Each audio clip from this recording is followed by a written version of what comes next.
주식에 주자도 모르던 시절이 있었습니다. 주변에서 하도 돈 벌었다길래 나만 뒤처지는 것 같다 싶어서 저도 막 공부를 열심히 했던 적이 있어요. 근데 현실은요, 아침에 출근하고 저녁에 퇴근하면 이미 녹초입니다. 회사 스트레스에 전 그때 육체적으로도 힘들었거든요. 솔직히 말해서 단타 칠 시간은커녕 핸드폰 볼 시간도 없었습니다. 퇴근 후에 주식 공부할 체력도 없었습니다. 부업도 이것저것 하다 보니까 차트 보고 뉴스 보고 종목 분석하고 이거요, 현실적으로 아예 못하겠더라고요. 그래도 마음은 급하니까 이런 생각이 들었어요. 운동해야 몸 좋아지고 공부해야 성적이 오르듯이 주식도 열심히 해야 돈 버는 거 아니야? 그래서 퇴근하고 책도 보고 블로그도 보고 기업 전자공시도 다 들여다봤습니다. 근데 결국 뭐가 남았냐면요, 진짜 피곤함만 남았습니다. 그리고 다음날 출근, 이게 계속 반복이었어요. 그래도 욕심은 좀 있어서 단타랑 테마주도 기웃거려 보기도 하고 어줍잖게 안정적이다 싶은 종목도 이것저것 다 담아봤습니다. 결과는요, 시간은 쓰는데 성과는 애매했습니다. 그때 느꼈어요. 이건 애초에 나랑 안 맞는다. 그래서 기준을 바꿨습니다. 내가 열심히 해야 된다 라는 기준이 아니라 내가 안 봐도 잘 굴러가느냐, 그 기준으로 보니까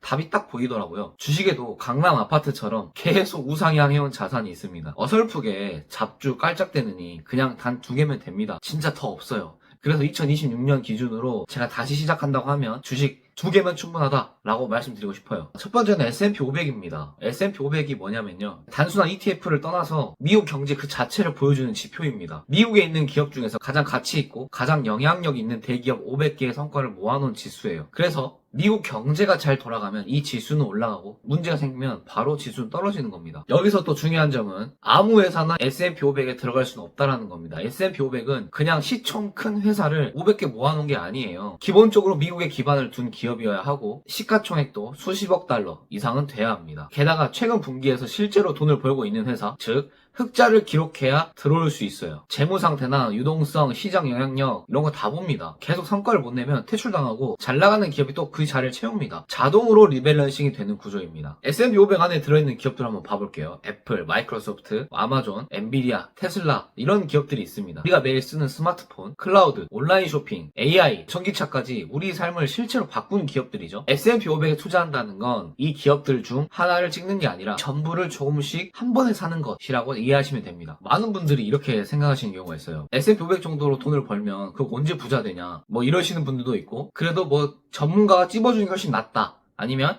전문가가 직접 골라주는 펀드가 더 낫다 라고 생각하시는 분들도 있어요. 근데 데이터는 정반대를 가리키고 있어요. 지난 과거들을 보면 전문가라고 하는 분들도, 전문 펀드 매니저들이 운영하는 액티브 펀드들도 S&P 500 수익률을 이기질 못했어요. 제드피셜이 아니라 통계고 거의 매년 반복해서 나오는 결과입니다. 일화로 워렌 버핏 이야기가 있는데, 워렌 버핏은 S&P 500에 투자를 하고 펀드 매니저들은 자기들이 최고라고 얘기하는 그런 액티브 펀드에 투자를 했는데요. 결과는 워렌 버핏이 10년간 125.8% 수익률이었고 헤지펀드는 36.3%였다고 합니다. 그러니까 S&P 500이 무조건 이기는 거예요. 이 주식시장에는 전 세계에서 똑똑한 사람들이 다 모여있거든요. 애널리스트, 기관투자자, 알고리즘, 최근에 AI까지 수많은 정보가 실시간으로 분석되고 그 정보는 거의 즉각적으로 주가에 반영이 됩니다. 이런 환경에서 개인이 시장을 이겨먹겠다는 건 진짜 수서역 한복판에서 남들 다 보는 바닥에 5만원짜리 지폐를 찾겠다는 것과 똑같아요. 물론 시장을 이기는 것이 말도 안 되는 확률로 가능은 하지만 지속적으로 하기에는 정말 어려운 면이 있습니다. 그러니까 결론은 대부분의 투자자나 심지어 전문가들도 S&P 500 시장 평균을 이기지 못한다는 거예요. 그러니까 우리는 S&P 500을 굳이 이기려고 하지 말고 그냥 시장 성장에 올라타는 전략인 겁니다. 이게 단순해 보여도 장기적으로는 아무도 못 이긴다니까요. 그리고 S&P 500을 너무 안전한 투자라고 무시하시는 분들도 있는데, 이거 솔직히 반만 본 겁니다. 이 지수의 진짜 무서운 점은 장기적으로 작동하는 수익률 구조에 있거든요.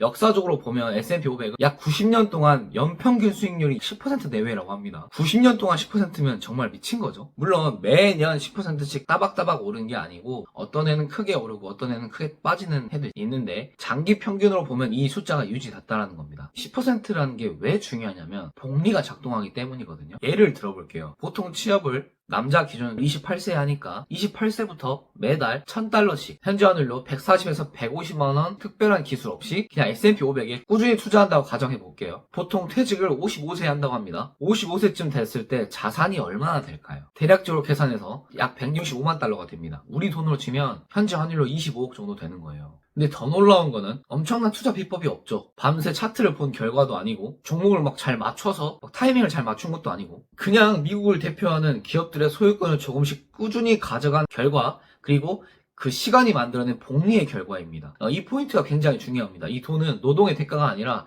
자본이 스스로 불어난 결과라는 거예요. 내가 열심히 일해서 버는 돈은 한계가 있지만 자산이 대신 일하는 거죠. S&P 500이 이 자산의 역할을 가장 꾸준하게 해온 도구인 거예요. 물론 S&P 500이라 해서 항상 오르지만은 않습니다. 많은 분들이 가장 우려하는 구간이 하락장인데요. 시장이 20%, 30%씩 빠질 때 뉴스는 온통 공포 이야기뿐인데 대부분이 뭐 지금이라도 팔아야 되나? 아 망했다. 이제 이렇게 생각을 하십니다. 근데 관점을 조금만 바꾸면 되거든요. 장기 투자자 입장에서 하락장에서의 S&P 500은요. 대박 할인 박앤 세일과 똑같습니다. 같은 돈으로 더 많은 주식을 살 수 있는 구간인 거예요. 장기적으로 투자하는 사람일수록 이런 시기에는 더 싸게, 더 많이 사게 됩니다. 물론 감정적으로는 힘들 수 있지만 구조적으로는 오히려 유리한 구간인 거예요. 그리고 미국 역사상 S&P 500은 모든 폭락장을 결국 회복했고 그 이전 고점을 넘어서 더 높이 올라가고 있습니다. 대공황, 전쟁, 금융위기, 팬데믹까지 전부 포함해서요. 그 과정에서 흔들리지 않고 버틴 사람들이 결국 가장 큰 보상을 받았죠. 여러분, 서울의 강남 아파트가 10년 뒤에 오를지 말지를 맞추는 게임에서 전 재산을 베팅해야 된다고 했을 때 여러분 어디다 거시겠어요? 대부분이 오른쪽에 거시겠죠. S&P 500도 마찬가지입니다. 주식에서 강남 아파트가 S&P 500인 거예요. 그런 의미에서 S&P 500의 변동성도 못 견딘다면 투자를 안 하는 게 맞다고 생각합니다. 그리고 S&P 500조차 투자를 안 하시는 분들이 많기 때문에 아직도 우리에게 기회가 있는 거예요. 그리고 이 얘기는 꼭 하고 싶은데 지금 환율이 미친 듯이 올라가 있는 상황이죠. 그리고 쉽게 잡히지도 않을 것 같아요. 결국에는 금리를 올려야 되는데 그래서 꼭 미국 주식을 하셔야 된다. 그리고 그 미국 주식 중에서도 가장 효율적인 S&P 500을 하셔야 된다는 말씀을 꼭 드리고 싶습니다. 그리고 금융업계는요. 복잡하게 포장할수록 돈을 버는 구조거든요. 상품이 많아질수록 전략이 복잡해질수록 수수료를 많이 받을 수 있으니까요. 그래서 사람들은 자연스럽게 뭔가 더 똑똑해 보인다. 투자를 하는 것 같다라고 느끼게 됩니다. 하지만 현실은 정반대라는 거예요. 가장 지루하고 가장 단순한 전략 그리고 S&P 500을 사서 꾸준히 모아가는 전략이 실제로는 가장 효과적이었다. 똑똑해 보이려고 애쓰는 것보다 미국에서 가장 성공한 기업들의 성장을 오래 그리고 깊게 동참하는 것이 훨씬 중요하다는 겁니다. 아무리 단타치고 공부하고 시간 투자해봤자 S&P 500 딸깍 하나에 못 이긴다는 거예요. 자, 또 하나 더 말씀드리고 싶은 게 있는데 이건 저도 영상에서 찍은 게 있는데 바로 QQQ입니다. S&P 500 시장이 기본 체력이라고 하면 QQQ는 그 위에 하나 더 얻는 마치 강력한 무기 같은 역할을 하거든요. 그래서 이 두 개를 함께 가져가면 구조적으로 굉장히 깔끔한 포트폴리오가 완성됩니다. 두 개면 돼요, 진짜로. 더 필요하지가 않아. QQQ가 뭔지부터 간단히 짚고 넘어갈게요. QQQ는 나스닥 100 지수를 추정하는 ETF입니다. 쉽게 말해서 미국에서 가장 빠르게 성장해온 기업들만 모아놓은 바구니라고 보시면 됩니다. 미국 미래 기술에 투자하는 거예요. QQQ도 S&P 500과 마찬가지로 회복 탄력성과 수익률이 당연히 장점입니다. QQQ도 꽤 오래됐거든요. 1999년도에 만들어졌어요. 그러니까 닷컴 버블도 정면으로 맞았었고 글로벌 금융위기, 코로나, 폭락장 전부 다 겪었죠. 단순히 최근에 만들어진 ETF가 아니라 최악의 시기들을 이겨온 살아남은 ETF인 겁니다. 안에 비율을 좀 들여다보면 기술주 비중이 약 50% 정도가 좀 넘고 그리고 엔비디아, 마이크로소프트, 애플 같은 기업들이 상위 비중을 차지하고 있습니다. 근데 이거는 글로벌 산업 분류 기준상 50%라는 거고 실질적으로 체감하는 성장주 비중은 한 80% 정도 됩니다. QQQ 안에는 AI, 클라우드, 반도체, 플랫폼 비즈니스처럼 앞으로의 미래 산업을 이끌어 나갈 기업들이 핵심적으로 들어가 있습니다. 우리가 매일 쓰는 스마트폰, 클라우드 서비스, AI 기술의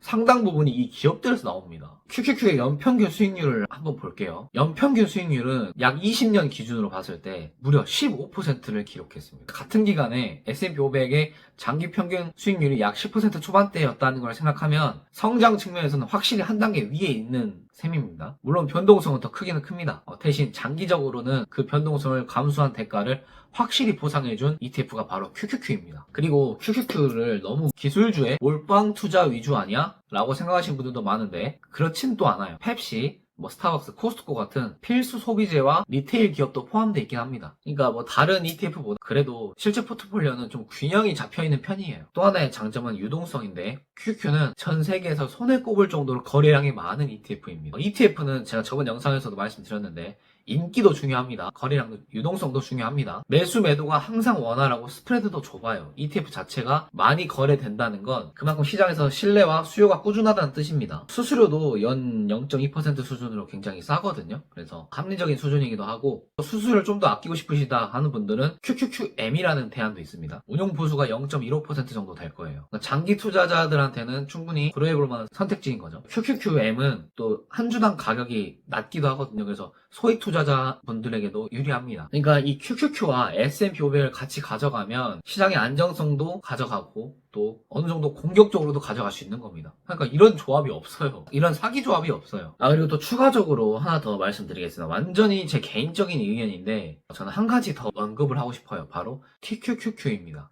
이거는 모든 분들께 추천하는 건 절대 아닙니다. 아무 이유 없이 사면 안 되는 ETF예요. TQQQ가 뭐냐면 QQQ의 하루 수익률을 3배로 추정하는 레버리지 ETF입니다. QQQ가 하루에 1% 오르면 TQQQ는 약 3%가 오르고 QQQ가 1% 떨어지면 TQQQ는 약 3%가 빠집니다. 그래서 변동성이 굉장히 커요. 수익률이 미친 듯이 나올 수도 있고 반대로 계좌가 크게 흔들릴 수도 있는 겁니다. QQQ 자체도 변동성이 없는 편은 아닌데 거기에 3배 레버리지면 더 크겠죠. 그럼에도 불구하고 제가 이걸 언급드린 이유는 제가 오늘 말씀드린 것들을 이해한 상태에서 비중을 철저히 관리하고 적절한 전략이 들어가면 엄청나게 강력한 도구가 될 수 있기 때문입니다. 특히 젊고 투자 기간이 길고 변동성을 감당할 수 있는 분들이라면 포트폴리오의 일부로 가져가는 전략은 충분히 고려해 볼 수 있다고 저는 생각합니다. 오늘 영상을 정리해보면 이렇습니다. QQQ는 공격적인 성장을 추구하면서도 검증된 실적과 실제로 돈을 벌고 있는 우량한 기업들로 구성된 ETF. 여기에서 S&P 500이라는 안정적인 축이 있고 QQQ라는 성장 축이 더해지면 굉장히 단순하지만 강력한 포트폴리오가 완성됩니다.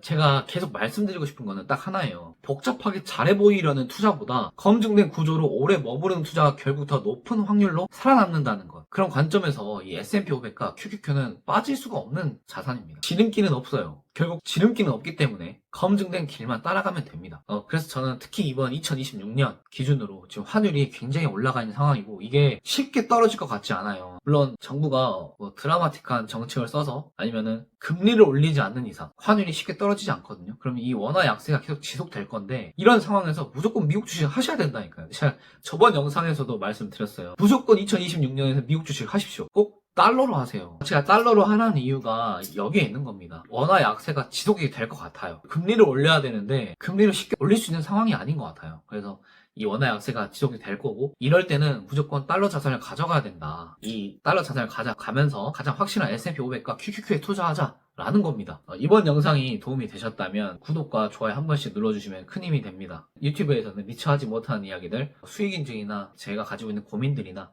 제 블로그에서 다루고 있으니까 궁금하신 분들은 제 블로그에 한 번씩 놀러와주세요. 고정 댓글에 달아둘게요. 새해 복 많이 받으시고 2026년에는 달러로 미국 주식을 꼭 하십시오. 좋은 하루 보내시고 다음 영상에서 또 뵙겠습니다. 감사합니다.